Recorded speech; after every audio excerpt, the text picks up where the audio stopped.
बिहार में बसा एक बेहद ऐतिहासिक और प्राचीन जिला जहां से गौतम बुद्ध का गहरा कनेक्शन है। इस जिले को कहा जाता है रेशम नगरी। इस जिले को पहले चंपा नगरी नाम से पुकारा जाता था और ये वही जिला है जिसका कनेक्शन महाभारत काल से है। दोस्तों, हम बात कर रहे हैं भागलपुर डिस्ट्रिक्ट की। तो चलिए फिर देरी न करते हुए जानते हैं भागलपुर को थोड़ा करीब से। लेकिन वीडियो शुरू करने से पहले अगर आप हमारे चैनल पर पहली बार विजिट कर रहे हैं तो प्लीज चैनल को सब्सक्राइब करके बेल आइकॉन प्रेस कर लीजिए। दोस्तों, बिहार भारत का 12वां सबसे बड़ा राज्य है जिसके हक में 94,163 स्क्वायर किलोमीटर जितनी जमीन है, जिस पर 13,10,41,40,000 से ज्यादा आबादी निवास करती है और बाय पॉपुलेशन इसे भारत का तीसरा सबसे बड़ा राज्य का दर्जा दिया जाता है। बिहार अपने समृद्ध इतिहास, सांस्कृतिक विरासत और धार्मिक महत्व के लिए खास पहचान रखता है। इन सब के अलावा ये अपने मोस्ट फेमस डिस्ट्रिक्ट भागलपुर के लिए भी खूब मशहूर है, जहाँ आज भी प्राचीनता और ऐतिहासिकता कण कण में समाई हुई है। भागलपुर जिला भारत के बिहार राज्य के 38 जिलों में से एक है और इसको सबसे पुराने जिलों में से एक माना जाता है, जो कि बिहार के पूर्व में स्थित है और पश्चिम बंगाल की सीमा के टच में रहता है। भागलपुर बिहार की दो मुख्य नदियों के बीच में बसा हुआ है। एक तरफ हिंदू धर्म में माँ का दर्जा रखने वाली गंगा बहती है, जिसे वाटर डिस्चार्ज के नजरिए से दुनिया की तीसरी सबसे बड़ी नदी माना जाता है, जबकि भारत की भी ये सबसे बड़ी नदी का ताज अपने सर पर सजाई हुई है। वहीं दूसरी नदी है कोसी, जो गंगा की सपोर्टर है और जिले भर की खेती बाड़ी में खूब मदद करती है। बिहार के लिए भागलपुर इतना अहम और प्यारा है कि इसने भागलपुर नाम का सिर्फ जिला ही नहीं बल्कि एक शहर भी अपना रखा है और ये भागलपुर शहर इस जिले का प्रशासनिक मुख्यालय भी है। ये शहर जिले का सबसे बड़ा शहर भी माना जाता है, जो गंगा नदी के किनारे दक्षिणी तट पर बसा हुआ है। भागलपुर जिला 2,569 स्क्वायर किलोमीटर जितने बड़े एरिया में अपनी बाहें फैलाए हुए है और इन बाहों में करीब 37,49,818 आबादी समाई हुई है। जिले को घनी आबादी वाले जिलों में भी शामिल किया जाता है, क्योंकि यहाँ पे आपको पर स्क्वायर किलोमीटर पर 1,182 लोग रौनक लगाते हुए नजर आ जाएंगे। वैसे आपने कभी सोचा है कि जिले का नाम भागलपुर ही क्यों रखा गया? अगर नहीं तो आज हम आपको इस नाम का राज बताते हैं। दरअसल इस जिले के तार महाभारत काल के समय से जोड़कर देखे जाते हैं। उस वक्त भागलपुर पर कर्ण का शासन हुआ करता था। भागलपुर भगदत्तपुरम से निकला है, जिसका मतलब होता है सौभाग्य का शहर। महाभारत काल से जुड़ा होने के कारण ये जिला खुद को सौभाग्यशाली ही मानता है, इसलिए इसका नाम भागलपुर इस पर खूब सूट करता है। भागलपुर का इतिहास सालों नहीं बल्कि सदियों पुराना बताया जाता है। इतिहास के सागर में डुबकी लगाए तो महाभारत काल में अंग साम्राज्य के राजा कर्ण की राजधानी भागलपुर के पास मौजूद चंपानगर हुआ करती थी और जिले को अंग राज्य के रूप में डिस्क्राइब किया जाता है और कहीं न कहीं जिले को चंपावती या चंपानगरी भी कहकर पुकारा जाता है। लेकिन बाद में ये साम्राज्य राजा बाली के 5 पुत्रों में बांट दिया गया और इस तरह भागलपुर भी समय दर समय नए शासक के हाथ में जाता रहा। लेकिन 1832 में भागलपुर जिले से मुंगेर को अलग करके एक नए और अलग राज्य का दर्जा दिया गया। इसके बाद 1855 और 56 में संथल परगाना को अलग करके एक जिला बनाया गया, जो आज झारखंड का हिस्सा माना जाता है। भागलपुर जिले की स्थापना की बात करें तो इसे 1773 में एक जिले के रूप में संवारा गया था। भागलपुर आपको दिन में हर वक्त लोगों की चहलकदमी से गुलजार मिलेगा, इसलिए इस जिले की डिक्शनरी में बोर शब्द तो है ही नहीं। यहाँ के लोगों को काफी बातूनी और खुश मिजाज माना जाता है, जो पराये को अपना बनाने की कला बखूबी जानते हैं। वैसे इनकी जुबान हो या हाथ,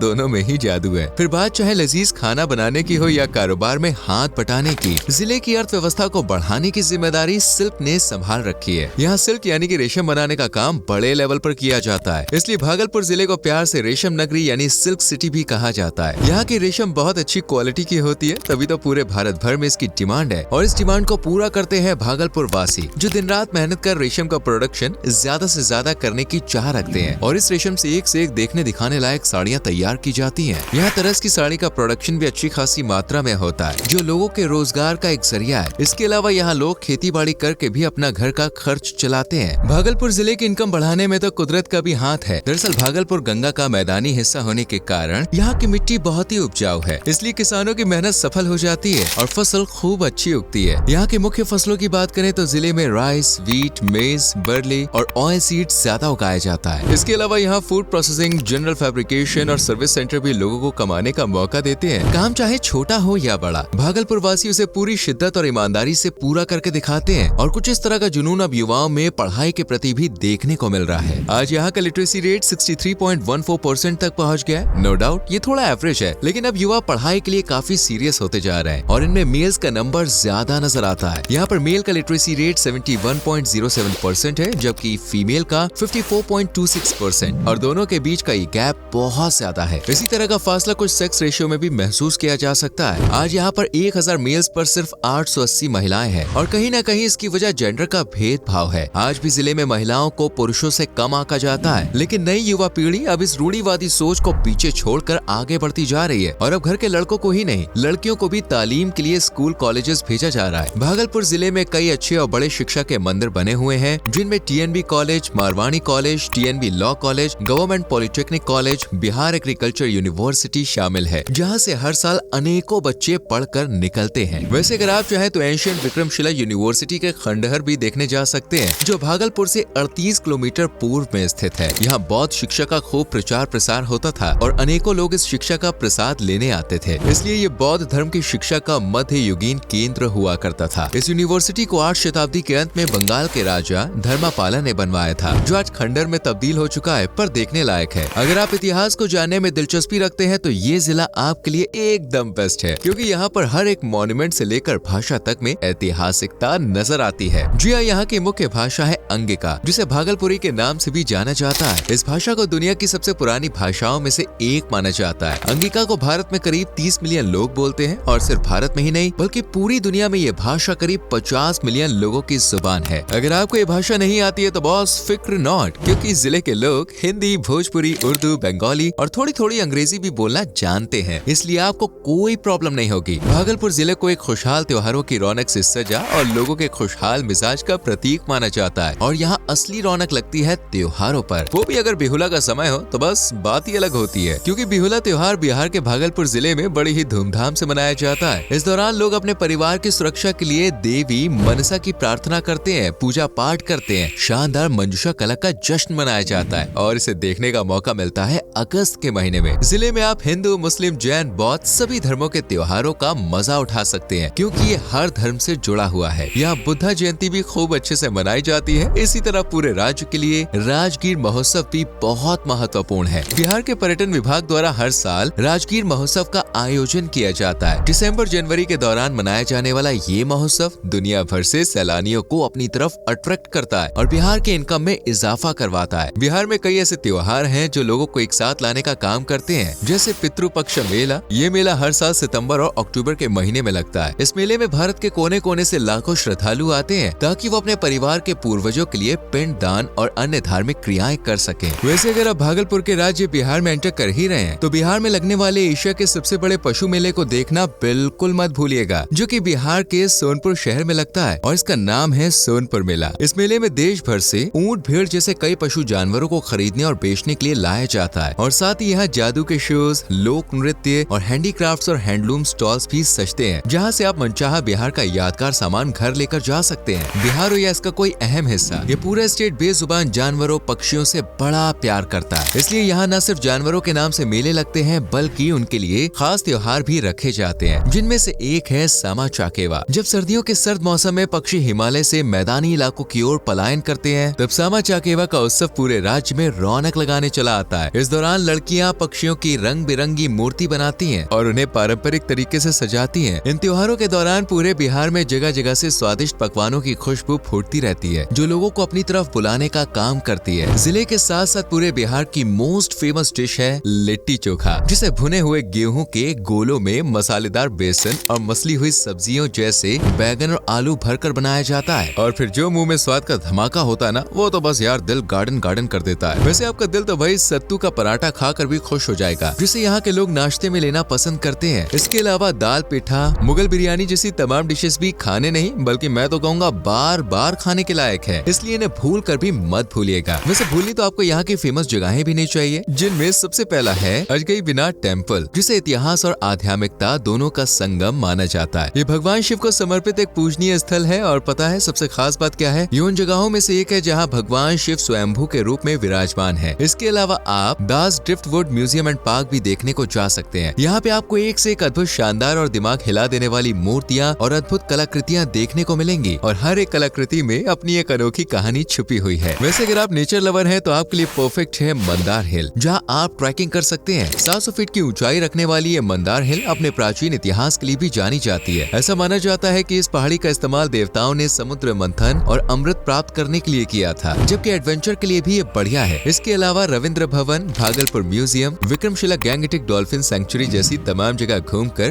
ट्रिप को यादगार, शानदार और जानदार बना सकते हैं। तो आज के लिए बस इतना ही। अगर आपको वीडियो पसंद आई हो तो इसे लाइक और शेयर जरूर करें और आने वाली वीडियोस को देखने के लिए चैनल को सब्सक्राइब करके बेल आइकॉन प्रेस करें, जिससे आने वाली नॉलेजेबल वीडियोस आपसे मिस ना हो। Till then, bye bye, take care.